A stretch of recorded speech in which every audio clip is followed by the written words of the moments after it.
Welcome to Authentic Living with Roxanne, a place where we have conscious conversations about things that really matter in our lives.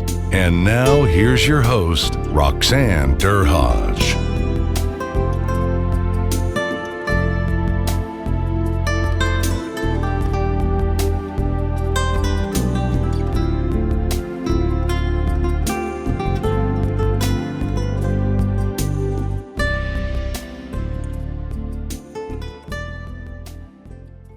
Hi, everyone. It's Roxanne Derhodge. Thanks for tuning in again to Authentic Living with Roxanne. Today, I have a colleague, Carolyn Treviño Jenkins. I said I wouldn't trip up on the Trevino there. She is someone that is a Forbes Business Council, Technology Business Council member. And we were fortunate enough. I popped into this wrong room and actually met Carolyn at that point at Forbes because I'm a part of the General Business Council, and we got to know each other. And she's got a fascinating story as a CEO. And I invited her today to kind of share some of the things that she's been through along her path that might help some of us that are female entrepreneurs, but also CEOs. So Carolyn, thanks so much for coming on today. Oh, thank you for inviting me. I'm really excited to be here. So, Carolyn, now you and I started off because I think we were talking about diversity, and I was fascinated by your background because visibly I did not know about your background, and you were sharing a couple of stories, I believe, that got me intrigued. Obviously, I'm from Trinidad and Tobago, so I would say visibly I'm look foreign, and that changes that kind of sometimes the trajectory in a room. But with you, tell us a little bit about your background and kind of your path. I know you live in Texas at present with your family, your kids and your dogs and your lovely husband, but tell us a little bit about your path into kind of, business. Well, that's a big question there. So, but yeah, I think you were kind of sharing with some of the background and stories you and I talked about the way I look. I am first generation American. My dad's family is from Mexico. My dad was 10 when they moved here. But I look like my mom, who's Italian. I don't look like my dad. And, I sort of grew up even in my childhood where I never quite fit in. There were people, often the Hispanic community thought I wasn't Hispanic enough. And then sometimes the white community would say harsh things if they found out I was Hispanic. Like literally in 5th grade, I had a teacher tell me I was the dumbest Mexican she'd ever met to my face. So life's an adventure. And I really learned early in life, I think, that it's about how I respond to life.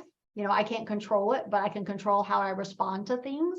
And that was really important to me. And that's really been important in my business career, because as I finished my MBA many years ago, and immediately wanted to go to work, and then chose not to go to work full time because I had a special needs son that was born in between my 1st and 2nd year. And he needed a lot from me.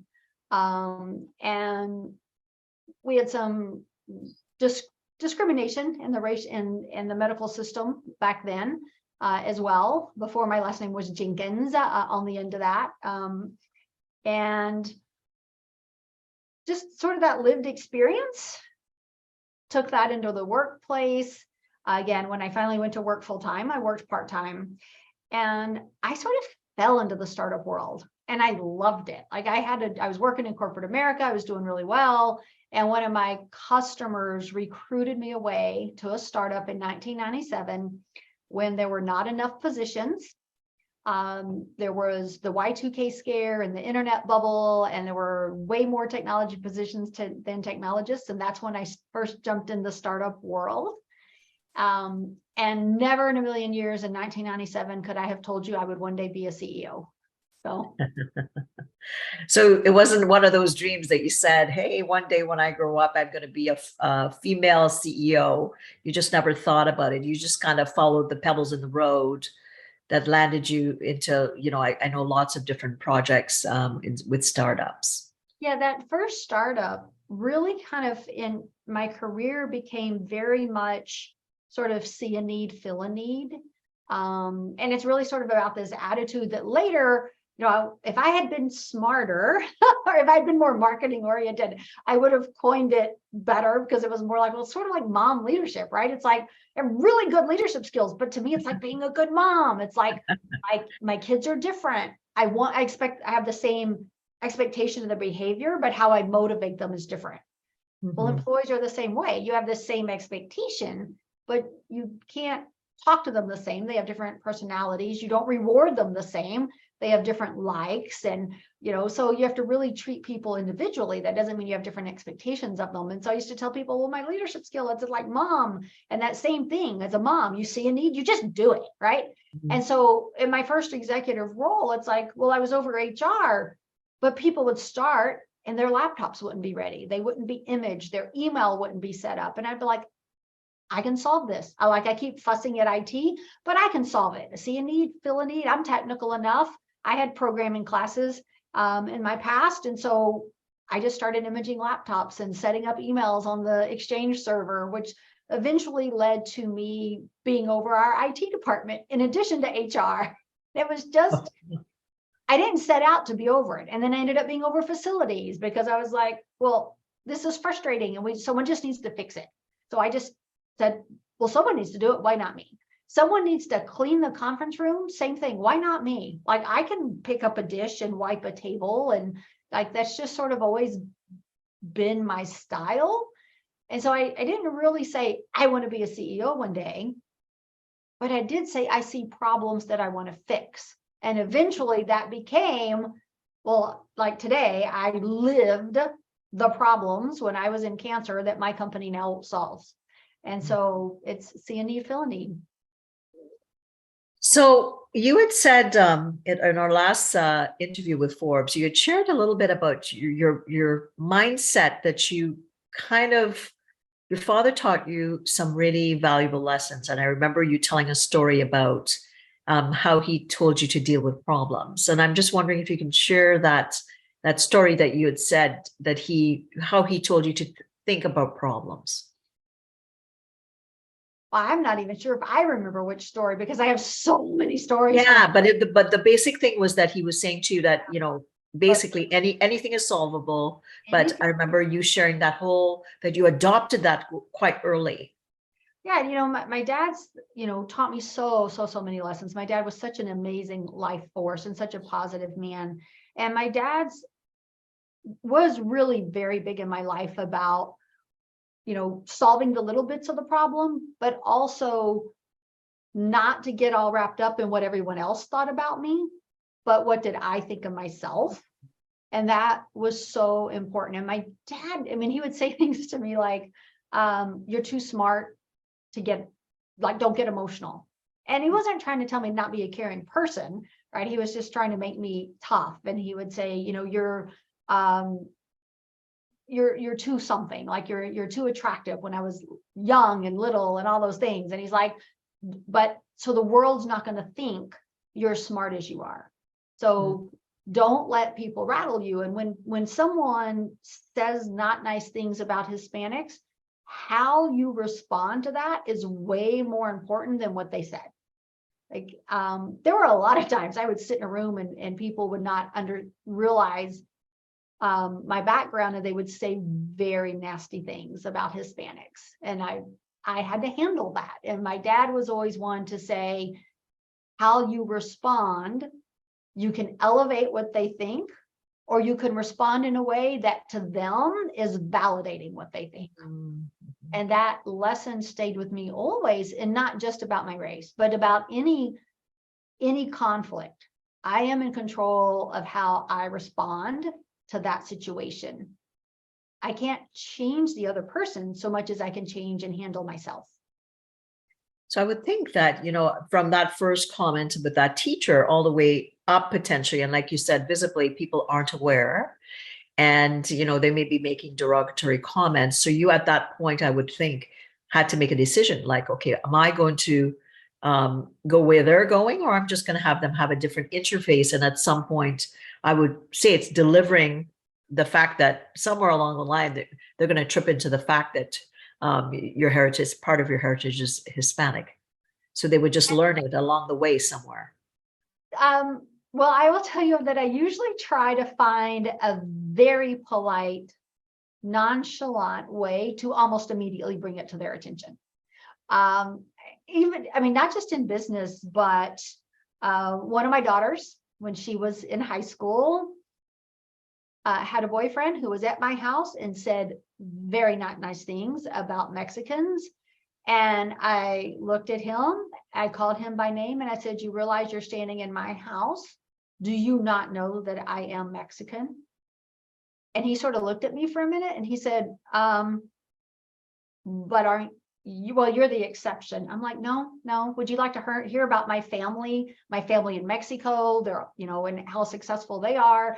Would you like to hear about my grandfather? Because he volunteered to fight for this country to be a US citizen. Like, he volunteered, he wanted to be here so badly, he risked his life, and he was at Normandy and most of his troop died, but he made it.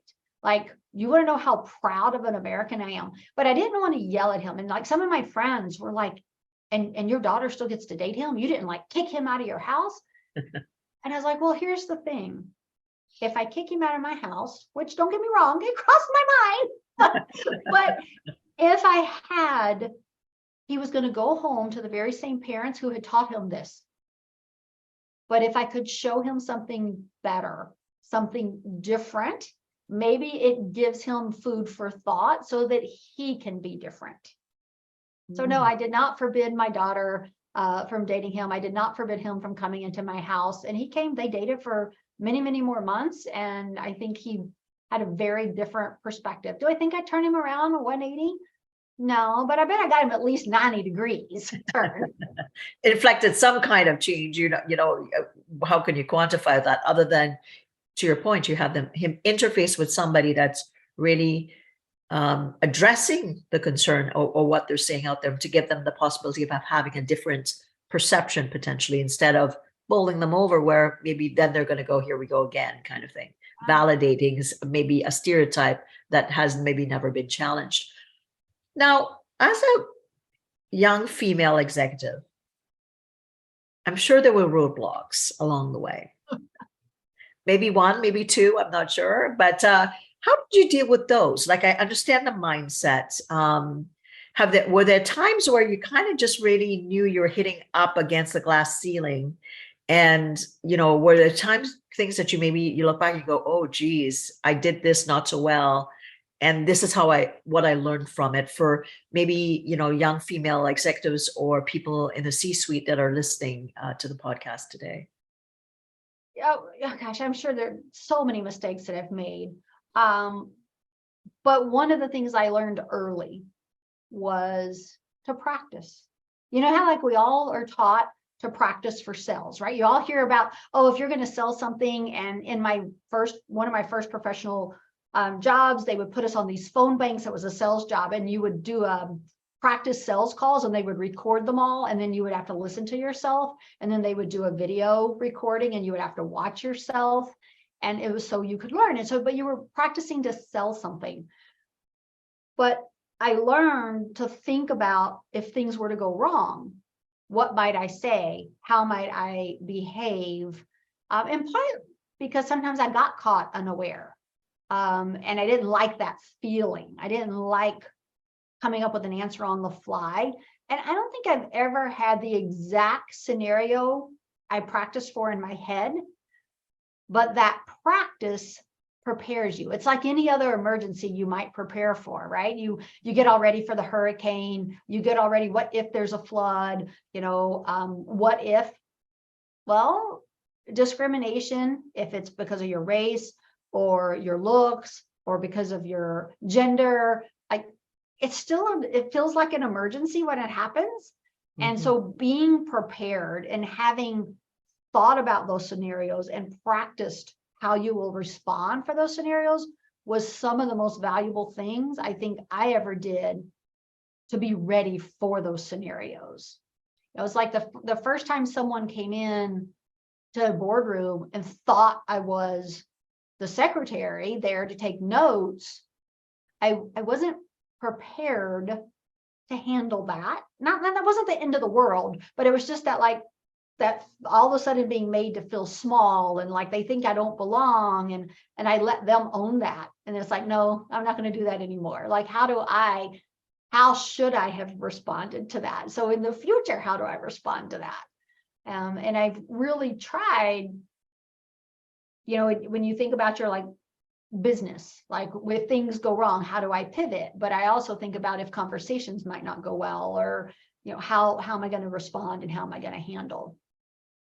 Yeah, so like almost like a role play with yourself to potentially look at different interactions that you might have. And obviously, if you're tripping along, doing your thing, and then things are going to present, and generally, I'm going to assume you've probably flowed with a lot of them, but sometimes you might get into a scenario where you're like, okay, I'm dealing with this situation, like you said, with the coffee.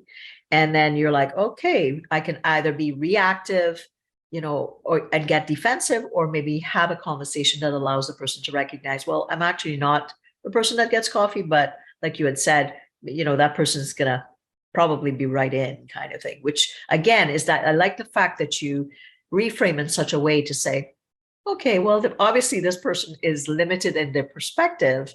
I'm going to try to kind of have them see something different. Yeah, like in that instance, that first time I wasn't real prepared, but in the future it happened more than once. When someone's like, oh, and you even sometimes get the honey, especially in the South.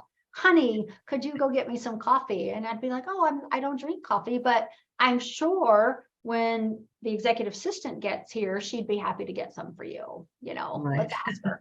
Or, I'm happy to show you where the room is. It kind of depends, right? Is the coffee like right down the hall? Then I'm happy to show you where it is. You can go get your own coffee, so that they're like, oh, but not in a mean way, not where it's like, because otherwise I've put them on the defensive. So they're going to put a wall up between us. And I don't want there to be a wall. That just makes it now I've got a wall and a ceiling. So yeah, a lot of climbing over to do. like really trying to keep in mind what your long-term objective is. Is my objective to alienate this person? No. Is my objective to demonstrate to this person that we're equals, not because of our sex, but because of our intellect and our role in the business? That's my objective, which means I need them to be open to receiving that information from me. That's a really, really, so that long-term view versus kind of getting into it with that person based on maybe less than ideal behavior. Now, I'm curious, right? Like you said, so you go on, you're a senior executive, and you're like you're saying you're in HR, and then you get into IT, and then you're in facility, all that stuff, just based on you just taking on new things that needed to get done. At the point you became a CEO, I'm curious about that, right? Because obviously, I think there's that strategic level that you go from to get to a CEO level. Were there any kind of fears in your mind at that point, and if there were any, how did you deal with it? Oh, so many. And for me, what happened, I had done multiple startups where I was one of the co-founders. So I hired everybody. Even once I quit wearing the HR hat and I was running a P&L, I was still always the HR expert, and I was still always involved in the hiring process as one of the co-founders. So I had teams that I had chosen, and if they were good or bad, I was part of the reason that we had that team and there to deal with it. When I was hired by a different company to become their CEO, it's like, wow, like I'm the new person on the block. And so all of a sudden it was like, I need to find the right balance of authority, but not shut down listening to other people.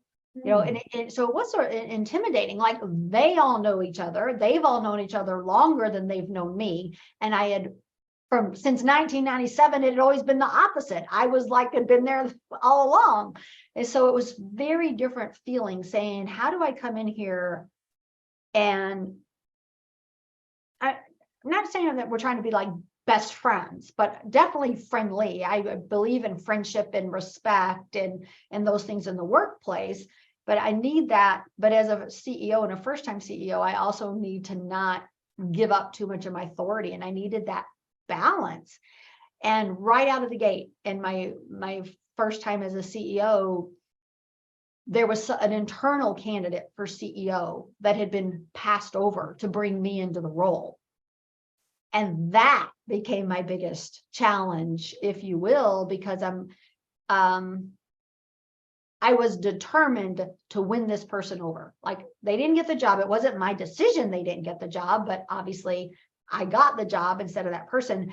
And I'm like, I'm going to get this person on board. He's still here. He's my head of sales, and I'm going to get him on board. I never did get him on board. You know, he ended up resigning, and it was probably a good thing. And I think I let it drag on longer than it should have. And it was a good thing he took himself out of the equation. I just could not win him over. But when he was gone, he was causing, and I don't think on purpose. I mean, he's a good guy. Like, if I saw him today on the street, I would say hi to him, and we'd shake hands and catch up and whatnot. But I think just that frustration for him that he didn't get the job was just too hard to overcome. And so that getting that negativity out of the office was really helpful. So we were an in-person company back then. So okay. It was So really helpful. that bandy between I have to create a presence as the CEO. I want to be connected, but I need to be able to show authoritativeness. Like, were there things that you really had to work on for that subset of skills? Or did you find that it because you've been in lots of different positions with startups, that came easily to you? The connectivity, it was interesting. And when I say, it's like, there were certain people in the company that we instantly had kinship and connectivity. There were a couple of people, managers in the company, that I'll tell you, I think I had their respect, but never maybe connectivity from them. Now, we were a strategy execution software company. So as far as like the accountability, that was easy. Everyone had their objectives. They were all used to that. Like, holding people accountable for performance was easy. Trying to have a company team building event was harder than any place I'd ever been in my life. I'm like, it was so fascinating to me. Like, once a quarter, we would go volunteer at the food bank, but we had some employees who were like, I'm not doing that. Like, and they wouldn't do it. We did one quarter, we went to one of those puzzle rooms, you know, where you have to get the, you know, and we went to eat, and we went to a puzzle room, and there were employees who like leaned against the wall with their arms crossed, and they're like, I'm not playing this stupid game, you know. And it was like, wow, I have like never seen this kind of attitude at any of my other companies, where someone's like, I won't even try. Oh, and I'll tell you, there were a couple of them that I never won over, but they did their job as employees. They met their objectives. You wouldn't say that they were bad performers, but from a company culture standpoint, like, we just never connected, never.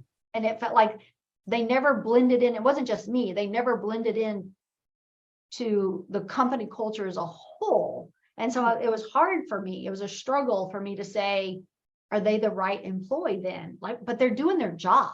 They're like doing a good job at their job. They're hitting their objectives. They're not a bad employee, but they certainly didn't elevate the culture. They weren't maybe what you would call a culture ad. They were maybe a culture detractor. And that was hard. That was really hard, because I was used to being, you know, well-liked, well-respected, you know, but again, there were people I hired, which is different, I guess, you know. So Right, because you're growing the culture from the ground up if it's a startup, versus, like you said, when you're inheriting the context of what with prior leadership. And, you know, I often say, what is the context of what's happened within the culture, the business units changes, there's so many variables. And then, you know, I talk about return on relationship, but ultimately, if you're connected and you're doing all the things that are key to get people, you know, to function optimally, not everybody is going to want to be as cohesive. Some people are like, just leave me in my kind of my back office. I'm going to get stuff done, and I'm not the type that likes to potentially play games, or do puzzles. But I'm pretty good on my own, kind of thing. So it really depends, and it's oftentimes an individual thing as well. Yeah, it was really fascinating. Prior to me, the previous CEO didn't have company events, and I came out of a culture where we always had a quarterly. I mean, they had company meetings, but they didn't do like fun team building activities. And of course, you can imagine my HR background. And then I was vice president of customer success. I was doing team things for my customers, and it's just got a core to my nature. And we always had these things at our companies in the past, and they were always a huge hit. And I like surveyed the employees. I'm like, well, what do you want to do? And those few people were like, nothing. Like, we've never had to do this before, and we don't want to do it. And you're sitting there going, well, when they were hired, their expectations were not set that they needed to do this. Mm-hmm. And so then how do I come in and penalize them for not wanting to do it? But it always felt awkward. And I would like to think had I been there longer, I would have turned it around, but I'll never know, because I was, I got cancer while I was at that company. And so I didn't have the tenure there as CEO that I would have expected to have. This was such a great interview that we decided to turn it into a 2-part series. Be sure to tune in next week for part 2, so you don't miss out on the amazing content. Thanks for tuning in to Authentic Living with Roxanne, creating the space for positive, healthy change. Roxanne is a keynote speaker, psychotherapist, and coach. To work with Roxanne, visit roxannederhage.com/blueprint. We'll see you next time on Authentic Living with Roxanne.